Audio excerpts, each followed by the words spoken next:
So this is a test of our Z brand green grinding wheel. You can see we have attached our grinding wheel to the grinder, and this is metal surface. We have welded uh, with arc welding, that normal welding using by fabricators, and we made a big lumps than normal one to check the performance of the wheel. Let's see how it performs. Will it clean it or not?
was a tough test. It was a very thick layer of the lumps of weldings, and as you can see, it cleans the surface and it is very smooth. It is hot, but its surface is very smooth and clean. As you can see, wheel is also not burned anywhere, and it performs very well on the toughest test. So uh, I recommend this wheel to everyone, and please try our product for grinding and check quality by yourself.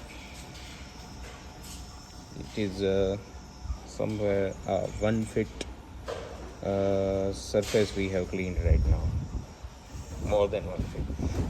Thank you so much for the for watching my video. Please like and subscribe my channel. Thank you.